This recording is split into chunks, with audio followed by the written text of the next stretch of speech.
Everyone, आज हमारे संग हैं डॉक्टर सारिका श्रीवास्तव। तो आज हमारे संग है एक wonderful women doctor Sarika Srivastava. Welcome Sarika ma'am. Thank you. Can we have your introduction please? मुझे बड़ी खुशी है पहली बार कि आप यहाँ पर मेरे से मिलने आए। एज ए वंडरफुल वुमेन का जो आपने वो दिया है, मुझे बहुत अच्छा लगा। इंट्रोडक्शन के मैं यही कहना चाहूँगी कि आपने पहले मेरा नाम बता ही दिया, डॉक्टर सारिका श्रीवास्तव। बहुत छोटा सा एक इंट्रो है मेरा कि मैंने एक छोटे से शहर से अपनी पढ़ाई शुरू की थी अपने परिवार के साथ में, और आज मैं यहाँ पर दिल्ली में ICMR में एज अ साइंटिफिक पोस्ट पे हूँ। तो मुझे बड़ी खुशी है कि माँ बाप का एक आशीर्वाद रहा और उनके साथ में एक उनका बना रहा, जिससे मैं यहाँ पर पहुँच गई हूँ। मैंने अपनी PG बॉटनी में की, फिर PhD मैंने बॉटनी में की, और उसके बाद रिसर्च का सिलसिला चलता रहा। तो आज आप जानते ही हैं कि मैं ICMR में यहाँ पर साइंटिफिक कंसल्टेंट ऐसे जॉब कर रही हूँ, चल रहा है। ओके, तो आप अपनी हॉबीज के बारे में बताना चाहेंगे, आपको क्या पसंद है? हॉबीज तो बहुत ऐसा नहीं, हाँ, बट सभी का कुछ ना कुछ पैशन होता है। तो मेरा एक राइटिंग का है कि मैं कुछ ना कुछ छोटा छोटा कविता या ऐसे कुछ ना लिखती रहती हूँ, मन जब भी आता है। दूसरा, मुझे नेचर वॉच करने का बहुत शौक है, मतलब बाहर आउटिंग जितनी है कि न्यू न्यू प्लेसेस को देखना, फिर थोड़ी सी पेंटिंग वगैरह कुछ है, बहुत उसमें तो नहीं, बट हाँ थोड़ा बहुत जब चेंज मूड करता है तो ये कर लेना। कुकिंग का कभी कभार है तो बस ऐसा इतनी ही हॉबीज। और आप you're working as a researcher at ICMR. Apart from that, what do you like to do, or what do you do? Actually मेरा रिसर्च में जो थीम है, जिस पर्पज से मैं काम कर रही हूँ, मेडिसिनल प्लांट पे काम कर रही हूँ, बट मैं चाहती हूँ कि ये चीज़ लोगों तक पहुँचे। तो मैं कुछ ऐसे चीज़ों से जुड़ना भी चाहती हूँ, मैं कुछ सोशल वर्क की तरह काम करना चाहती हूँ, जिससे मतलब आजकल मतलब हमारे सोसाइटी में सभी लोग बहुत चीज़ों से सफ़र कर रहे हैं या किसी चीज़ के पास कुछ नॉलेज की कमी हो रही है। तो मैं चाहती हूँ कि ऐसी चीज़ से जुड़कर लोगों की हेल्प कर सकूँ। रिसर्च के साथ मैं ज़रूर ऐसा फ्यूचर में मैं सोच भी रही हूँ रिसर्च करने की। तो आप अक्सर की अपनी जर्नी के बारे में, जो आज अब तक सक्सेसफुल वुमेन बन पाए हो, कुछ शेयर करना चाहोगे शॉर्ट में? जर्नी तो बहुत ऐसा नहीं है कि बहुत कहेंगे डिफिकल्ट या उसको या बहुत ही इजी, दोनों नहीं है मेरे साथ में। बट हाँ, ग्रेजुएशन एक सिंपल तरीके से हमारे वहीं हुई थी, गोंडा यूपी में। तो उसके बाद मुझे PG के लिए थोड़ा सा स्ट्रगल करना पड़ा। मेरा 2 साल का ब्रेक हुआ। दैट टाइम मैंने अपनी बना रखी थी कि मुझे मेडिकल में जाना है, तो मैंने 2 साल ब्रेक किया उसकी तैयारी वगैरह करने के लिए, बट वही घर में फाइनेंशियल प्रॉब्लम, दैट्स वाई मैंने फिर एडमिशन नहीं लिया और फिर PG करने के लिए मुझे अयोध्या फैजाबाद की तरफ जाना पड़ा। वहाँ पर मैं अपनी फैमिली से दूर रहकर फिर उसके बाद से मेरी वो जर्नी शुरू हुई, जहाँ से ये होता है कि अब करियर बनाना है और डिपेंड नहीं रहना है। तो वहाँ पर ग्रेजुएशन हुई, PG हुई, PG के बाद फिर मैं बैक टू अपने घर आ गई। फिर लग रहा कि मैं अब क्या करूँगी, मुझे कुछ ऑप्शन नहीं मिल रहा है। दैट टाइम कुछ कोचिंग, क्योंकि अब अर्निंग भी चाहिए थी, क्योंकि पेरेंट्स के साथ में बहुत टाइम तक हम डिपेंड नहीं रह सकते हैं, यदि उनके पास में और भी लोगों का है, भाई है, छोटे बहन है। तो फिर मैंने अपनी कोचिंग वगैरह शुरू की करना। दैट टाइम भी मैंने PhD ज्वाइन किया था, और PhD करते करते ही मैंने कॉलेज में भी पढ़ाना शुरू किया। उस टाइम भी थोड़ा टफ था कि मुझे बहुत कुछ मैनेज करना होता था, PhD भी और वो उसके साथ में ही। उसी टाइम में मैंने लखनऊ में ही, जब मेरे थीसिस राइटिंग का काम था, दैट टाइम मैंने लखनऊ में CMAP, ये भी एक रिसर्च इंस्टीट्यूट CSIR का, वहाँ पर मैंने as a project assistant join किया। और वहाँ पर मेरा बहुत ही अच्छा टाइम बीता, क्योंकि काफ़ी चीज़ सीखने के लिए, और उसी टाइम में मेरी PhD खत्म हुई। बट करियर के लिए मेरे लिए वो बहुत अच्छा टाइम था, बट पर्सनली मेरे लिए बहुत बुरा टाइम था। That time I lost my father. और लेकिन अब वहाँ सब आगे बढ़ चुकी थी, तो मैं पीछे नहीं जा सकती थी, क्योंकि मेरे साथ में मेरी फैमिली को देखना था, उनके मेरे छोटे भाई बहन थे। फिर मैंने पीछे नहीं मुड़ा। ये हुआ कि अब मुझे आगे बढ़ना है, और उसी टाइम में मुझे आईसीएमआर का एक ऑप्शन मिला था as a SRF. That time मैंने एसआरएफ ज्वाइन किया, फिर आरए। और ये एक बहुत लकी रही मैं कि मेरी मैरिज भी ऐसी पर्सन से हुई जो यहीं पर दिल्ली में। और मैं शादी मेरी जब हुई तो मैं थोड़ा सा डरी थी कि हाँ शायद मेरे क्या होगा, क्योंकि मोस्टली शादी के बाद हर लड़कियों की एक लाइफ में बहुत ही टर्निंग पॉइंट आता है। तो उस टर्निंग पॉइंट से जब मेरे साथ ऐसा कंडीशन आया कि हाँ शायद मेरी भी लाइफ में ऐसा होगा, बट नहीं। इस चीज़ के लिए भी मैं बहुत लकी रही कि भगवान ने मुझे मेरे बहुत ही अच्छे हस्बैंड दिए, जिन्होंने मुझे लाइफ टाइम अभी तक, मेरी मैरिज को 10 इयर्स होने वाले हैं, उन्होंने सपोर्ट भी किया। कभी भी करियर के लिए और कभी भी फैमिली रिस्पॉन्सिबिलिटी के लिए उन्होंने कभी मना नहीं किया। और कुछ भी मैं काम करती हूँ, इवन मैं कोई एक्टिविटी करती हूँ और अपनी डॉटर को ले जाना, कहीं भी जाना है या कुछ करना है, तो उनको मुझ पे बिलीव है कि मैं वो कर सकती हूँ। तो आज उस बिलीव के कारण ही मैं आज इस लेवल पे पहुँची हूँ। तो उनका साथ मिला है, मेरी लॉज ने भी मेरा साथ दिया है। तो आज मैं यहाँ पर हूँ, जैसे हम देख रहे हो, जानते हो। तो एक आपकी अपनी जैसे ऑफिस के समय डिफरेंट डिफरेंट एक्टिविटीज में भी पार्टिसिपेट करते रहते हो, like running and slogan writing etcetera. तो अपने बिजी शेड्यूल कैसे मैनेज करते हो? अ, क्योंकि ये कोई शेड्यूल, बिजी शेड्यूल के साथ में मैनेज करने की बात नहीं होती है। जब किसी चीज़ की चाहत होती है तो वो अपने आप ही टाइम निकल जाता है। तो मेरा एक शेड्यूल ऐसा है कि जो नॉर्मल शेड्यूल में चल रहा है, यदि ये सब कुछ है तो मैं 5-10 मिनट उसको देकर फिर लगता है कि हाँ ये मुझे करना है, तो मैं किसी ना किसी तरह से उसका टाइम चाहे रात में निकालूँ या अर्ली मॉर्निंग में निकालूँ, मैं निकाल लेती हूँ। और क्योंकि मुझे हर इवेंट में पार्टिसिपेट करना अच्छा लगता है, मैंने बचपन से किया भी है। इवन अपनी डॉटर को भी मैं करती हूँ कि उसको भी करना चाहिए, क्योंकि इससे कॉन्फिडेंस आता है।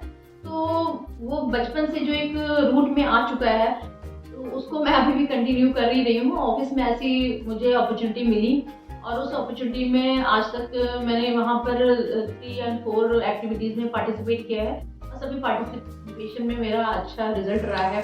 वन टाइम मैंने ऐसे राइटिंग हिंदी में हुआ था, उसमें मेरा फर्स्ट प्राइज़ था। स्लोगन राइटिंग में मेरा फर्स्ट प्राइज़ है।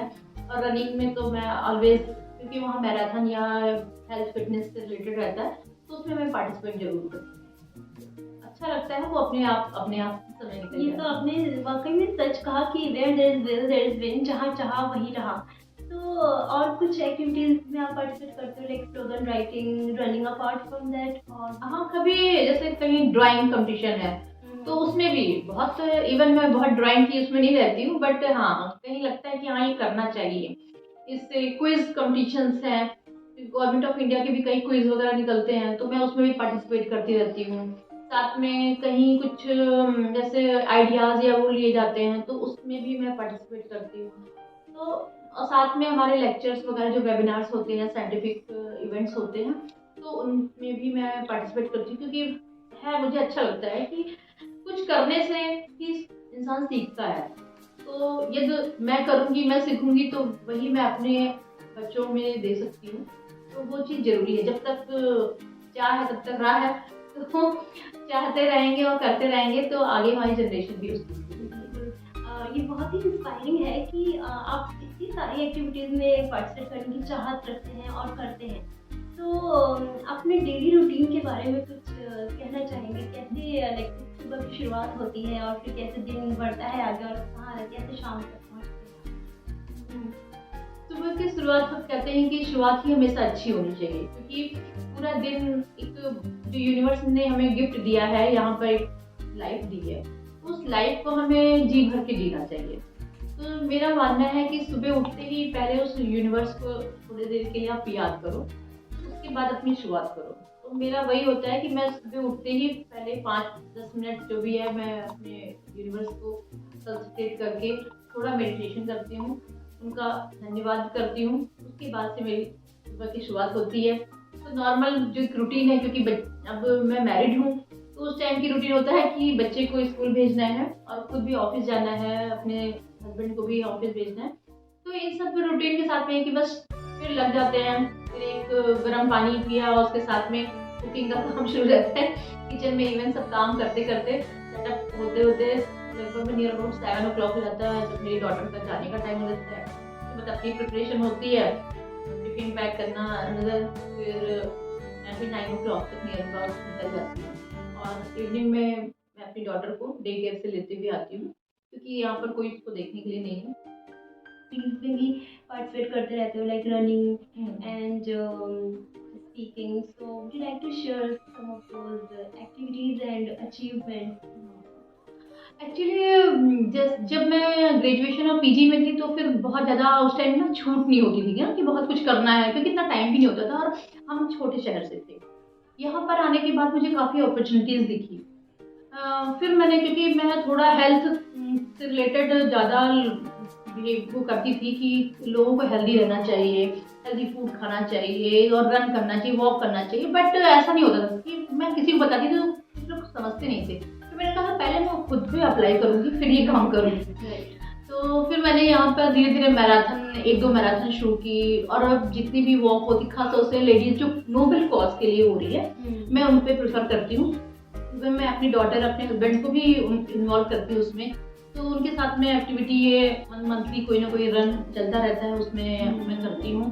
तो खुद भी वो फिटनेस तो मैं अपना देख ही रही हूँ कि थोड़ा मुझे फ़ायदा हुआ है, और इवन जो मेरे से जुड़े हुए हैं वो भी इंस्पायर हो रहे हैं, तो वो भी इसकी तरफ, क्योंकि अब जो हमारे कंट्री का जो हाल है, पॉल्यूशन है और खान पीन का बहुत ही दिक्कत हो रही है, तो इसलिए ज़रूरी है कि हमें अपने फ्यूचर हेल्थ पे ध्यान देना पड़ेगा। कि क्या है कि कहीं जाना होता है, कहीं और जो चीज़ मुझे अच्छी लगती है उससे रिलेटेड, तो मैं उसको भी बताती रहती हूँ। और कुछ स्पिरिचुअलिटी, क्योंकि लगता है कि आप यहाँ पर लाइफ में आए हो, भगवान ने आपको लाइफ एक बार दिया है, तो आप किसी अच्छे काम के लिए आए हो, बने किस लिए हो, अच्छे काम के लिए। तो वो अच्छा काम आपको ही करना है। तो कैसे करना है, जब तक आप बताओगे नहीं कि लोग क्या कर रहे हैं, कैसे है, कुछ हमें बताना पड़ेगा। तो मैं उसी से रिलेटेड कुछ अपने कुछ थॉट्स होते हैं, वो मैं सबको शेयर करती हूँ वाया इंस्टा, फेसबुक, और जहाँ पे जो लोग मिलते हैं उनके साथ में अपने फ्रेंड्स करते हैं। तो इस तरह से मेरी एक्टिविटी चलती रहती है, और मैं चाहती भी हूँ कि लोग, आजकल के लोगों को जागरूक होना ज़रूरी है, क्योंकि हमारा वो टाइम नहीं है कि लोग हमें सिखाएं, अब हमें खुद सीखते हैं। ये तो आपने कुछ कहा, तो आपने भी जैसे अपनी स्टोरी भी बताई, तो आपने अपनी लाइफ में कुछ स्ट्रगल किया है, तो आपको उसके बारे में कुछ, एज अ वुमेन आपने बहुत सारे स्ट्रगल्स किए होंगे जो फीमेल्स को करने पड़ते हैं लाइफ में, तो उसके बारे में आप कुछ शेयर करना चाहोगे? हाँ, वुमेन्स के साथ में तो ये प्रॉब्लम अभी तक चलती आ रही है, जबकि कहते हैं कि जेंडर इक्वलिटी पे बात भी चल रही है, बट अभी भी फेस करना पड़ा है। इवन छोटे शहर में ज़्यादा वो चीज़ है। मेरे साथ में भी ऐसा हुआ, बट मेरे फादर खुद पढ़े लिखे थे, उन्होंने पीएचडी कर रखी थी, तो वो गर्ल्स की एजुकेशन पे बहुत ज़्यादा ध्यान देते थे। दैट टाइम मुझे एक जगह पे लगा था, जब मेरे सिस्टर की मैरिज होने का था, तो उनकी शादी की जल्दी, सब लोग पीछे पड़े थे, शादी कर दो क्योंकि लड़की है जल्दी। तो लग रहा था कि उस टाइम मैं कुछ कर नहीं पा रही हूँ, मतलब मुझे कुछ करना चाहिए, मैं कुछ कर नहीं पा रही हूँ। तो फिर अपने फादर से मैंने बात की, क्योंकि आसपास जो लोग हैं, सोसाइटी है, वो तो नहीं इसको कर रही थी कि लड़की बहुत पढ़े, जल्दी शादी कर देना टाइम। बट मेरे फादर ने उस टाइम पे मुझे सपोर्ट किया, और मैंने फिर उसके आगे तो अपना काम किया, बट उसकी मैरिज को मैंने बहुत नहीं, मैं रोक पाई बहुत लॉन्ग टाइम के लिए। साथ में जब मेरे फादर की डेथ हो गई, तो कुछ पेपर वर्क्स थे, जैसे पेंशन का और कई कुछ फॉर्मेलिटीज़ होती हैं, उसके लिए मुझे कई ऑफिसेज़ में जाना पड़ा। वहाँ पर मुझे बहुत लगा कि मैं लड़की भी, यहाँ कोई लड़का होता तो शायद वो काम हो जाता। मैं जाती थी वहाँ पर, मुझे घंटों-घंटों बैठाए रखते थे कि बैठिए, अभी कल आइएगा, परसों आइएगा, क्योंकि डायरेक्टली मुझसे कोई पैसे लेन-देन की बात नहीं करता था। इस टाइप की बातें होती थी। इवन कहते थे आपके कोई भाई हो उनको भेज दीजिए। ऐसे ही इवन मेरी मैरिज के टाइम में, मेरे सिस्टर की मैरिज के टाइम पे सभी कहते थे अपने भाई को भेजिए, आप क्यों आते हो, हर चीज़ों में। तो वहीं पर थोड़ा फेस करना पड़ा, बट सिचुएशन ऐसी थी कि करना तो हमें ही है। ये सोच लेकर फिर हम करते गए। स्ट्रगल तो है ही है, बट सभी लेडीज़ को ये सोचना पड़ेगा कि अपना काम खुद करना है। समाज तो आपको हमेशा पीछे करने के लिए तैयार है। ये तो आपने बिल्कुल सही कहा, तो आपने, आपकी बातों से पता चल रहा है कि आपने कितना स्ट्रगल किया है, तभी अब तक आप यहाँ तक पहुँच पाए, अपनी लाइफ में सक्सेसफुल हुए। और अपनी फैमिली के बारे में कुछ शॉर्ट में बताना चाहोगे? हाँ, मेरी फैमिली में मेरी मदर, फादर और हम 3 बहन, 2 भाई थे। बट फादर तो अब नहीं है।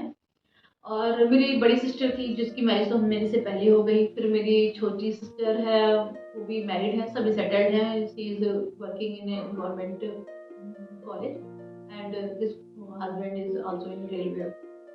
And my two brothers, one is in MNCs, he's settled in Gurgaon, and one is another is he's businessman, he's settled in Bombay. तो बस ऐसे ही है, सभी लोग अब मैरिड हैं, अब सब लोग अपनी हैप्पी लाइफ कर रहे हैं। और मेरी मदर भी मेरे छोटे ब्रदर के साथ में रहती है, और मेरे इन लॉज का भी बहुत अच्छा है। वहाँ भी मेरे हम लोग का इन लॉज यहाँ पर रायबरेली में पड़ता है, ये भी गोंडा से है, लखनऊ के पास। और वहाँ पर भी मेरे ब्रदर इन लॉ है, सिस्टर इन लॉ है, मेरी सिस्टर है, तो सभी लोग हमसे बड़े हैं। हम लोग भी सभी लोग की मैरिज हो चुकी है, सभी अपनी फैमिली के साथ सेटल है। जैसे आपने अपने फादर के बारे में बताया कि अब एकदम से आपके ऊपर रिस्पॉन्सिबिलिटीज आ गई, तो आपने उस वक्त अपने भाई बहनों का भी भाई बहनों की भी रिस्पॉन्सिबिलिटीज निभाई होगी उस टाइम पे। So that's really admirable. And उसके बाद आपकी शादी हुई, फिर आप मैरिड लाइफ के बारे में, अपने हस्बैंड, अपनी डॉटर के बारे में कुछ बताना चाहोगे? हाँ, शादी तो स्ट्रगल टाइम पे ही थी कि जब अपनी फैमिली को भी देखना है, क्योंकि जब मेरी मैरिज हो जाएगी तो फिर मेरी छोटी सिस्टर, 2 भाई मेरे बाद में, तो उन लोग की भी एजुकेशन वगैरह थी। बट आई एम लकी कि मुझे ऐसे मेरे हस्बैंड मिले। जब भी बात हुई शादी से रिलेटेड, तो यही होता था कि मुझे अपनी फैमिली चलानी है, अपने पेरेंट्स के साइड में देखना है। तो कई ऐसी मैंने शादियों को कैंसिल भी किया।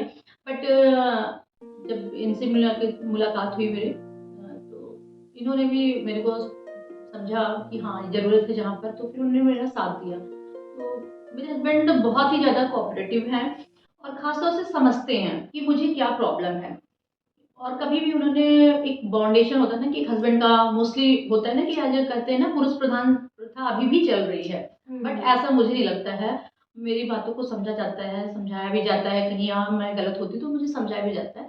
बट उन्होंने पूरी तरह से मुझे सपोर्ट किया, और आज मेरे सभी भाई बहनों की शादी हो गई, सब सेटल्ड हैं।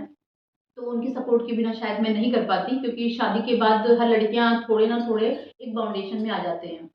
तो वो बहुत ही कोऑपरेटिव भी हैं, फैमिली का भी ध्यान रखते हैं। मेरी डॉटर है, वो 8 इयर्स की है, सर्वाजिन है, तो वो भी बहुत ही अच्छी, मतलब कहते हैं बच्चे बचपना है तो नॉट टैलेंटेड लाइक यू।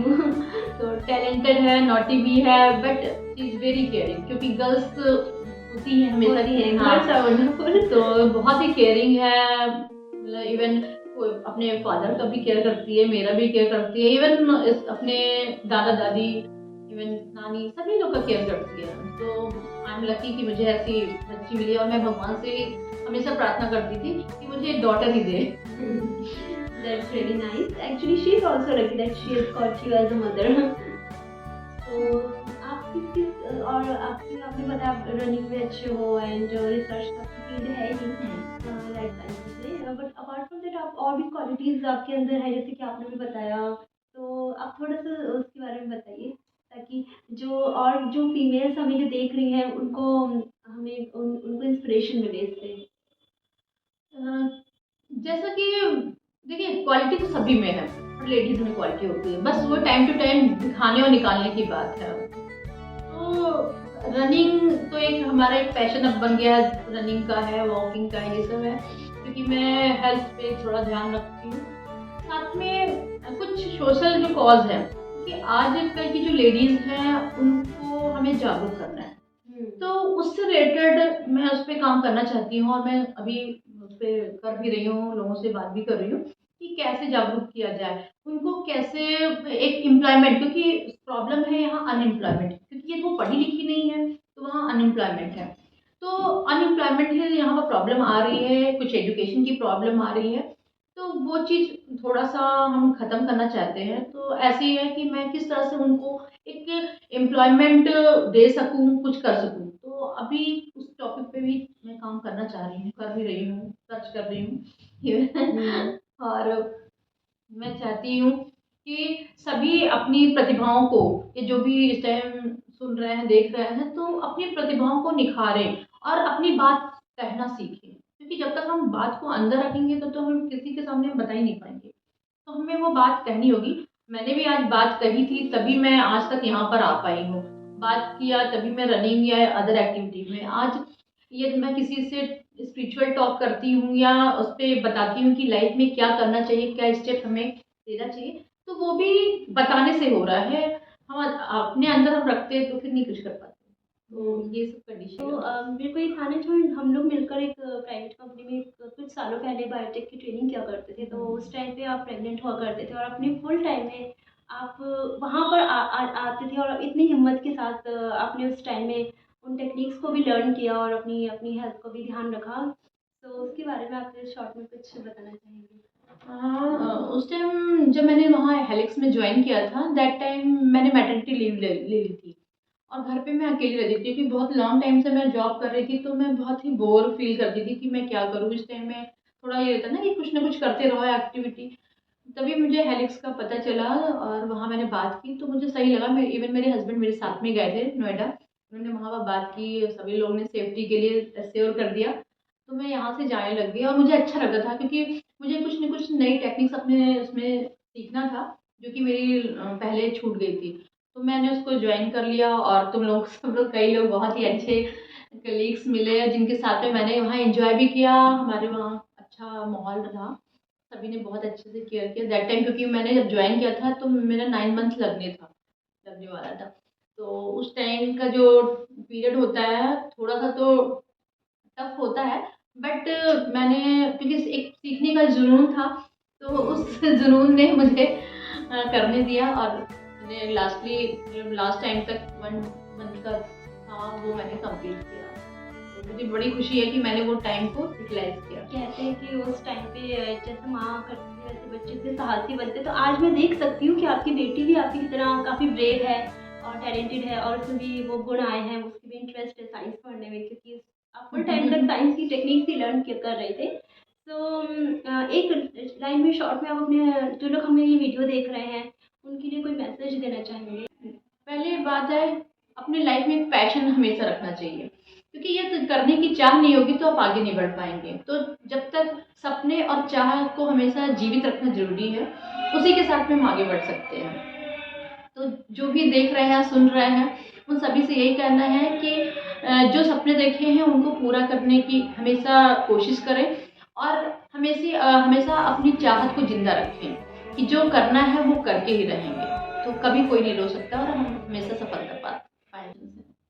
तो ये जो हमारा कैंपेन है, एज वंडरफुल एज वुमेन, इस कैंपेन के बारे में आप हमारे दर्शकों को क्या कहना चाहेंगे? पहले तो मैं आपको उसके लिए बहुत बहुत धन्यवाद देना चाहती हूँ कि आपने एक वंडरफुल कैंपेन बनाया। सबसे अच्छी बात है, क्योंकि ये आपका जो कार्य है वो बहुत ही सराहनीय है। Thank you. क्योंकि आज की जो सोच है ना, कि कहते हैं कि एक महिला ही दूसरी महिला को काट रही है, मतलब कि हमेशा क्या होता है कि उसको बढ़ते हुए नहीं दे सकती है, बट आप ये सोच रही हैं कि हर वुमेन्स के अंदर एक वंडरफुल वुमेन छिपी हुई है। राइट। तो इसके लिए बहुत ही कॉन्ग्रेचुलेशन कहूँगी कि आपने ऐसा एक कैंपेन तैयार किया है, और खासतौर से वंडरफुल वुमेन्स, वंडरफुल गर्ल्स के लिए, कि जो जैसा, क्योंकि महिलाओं की जो स्थिति है अभी भी कहते हैं कि जेंडर इक्विटी पे बात चल रही है, महिलाओं की उस पर बात करें कि महिलाएं पुरुषों के साथ कंधा मिला के चल रहे हैं, बट अभी भी कमियां हैं। तो उन सब चीज़ों को देखते हुए आप ये कैंपेन चला रहे हैं, आप उनको एक जागरूकता प्रदान करना चाहते हैं, उन पे साहस लाना चाहते हैं कि हम किसी से कम नहीं हैं। तो उसके लिए ये कैंपेन चलाना बहुत जरूरी, क्योंकि आज बहुत सी औरतें हैं जिनको इसकी ज़रूरत है, क्योंकि वो कहीं नहीं जा सकती, वो घर बैठे आपसे संपर्क कर सकती हैं। आप उनके जो भी उनके कष्ट हैं या उनके प्रॉब्लम्स हैं उनसे रिलेटेड, उसका हम निवारण कर सकते हैं, तो बहुत अच्छी बात है। तो इस कैंपेन के थ्रू बहुत सी महिलाओं का हमारे ख्याल से उनके लिए अच्छा होगा, उनका कल्याण ही होगा। तो अच्छा है ये कैंपेन, और मेरी हमेशा हार्डली रहेगी मैं आपकी हेल्प कर सकूँ और हमेशा इस कैंपेन से जुड़ी रहूँ। आप तो इस कैंपेन का वैसे भी एक महत्वपूर्ण हिस्सा शुरू से रहे हैं और मैं ये उम्मीद करूँगी कि आप इसमें ऐसी ही भूमिका निभाते रहें, हमारे साथ ऐसे ही कनेक्टेड रहे। तो सभी महिलाओं के लिए जो इस वक्त हमें देख रही हैं, आप उनके लिए क्या कहना चाहेंगे? कोई मैसेज, कोई बिल्कुल, हाँ, महिलाएं सबसे बड़ी बात है कि जो घर को संभाल सकती हैं वो हर जगह खड़ी हो सकती है। तो वो किसी से कम नहीं है, वो अपने आप को कम ना आके, क्योंकि हम ऐसे उस पे हैं, क्योंकि हमारे पास पंख तो है लेकिन उड़ने को कहते नहीं है कि उड़ सकते हैं, पंख है उनको उड़ने दो, क्योंकि ये पंख उड़ेंगे तभी आसमां को देख पाएंगे। तो आसमां को देखने के लिए सभी औरतों को, सभी महिलाओं को बाहर निकलना पड़ेगा, अपने समाज में अपना कुछ करना है, उसको दिखाने के लिए। समाज को दिखाएंगे तभी वो जानेंगे, तो समाज को दिखाने के लिए बाहर निकलना पड़ेगा, अपनी बात कहनी पड़ेगी और अपने सपनों को पूरा करना होगा।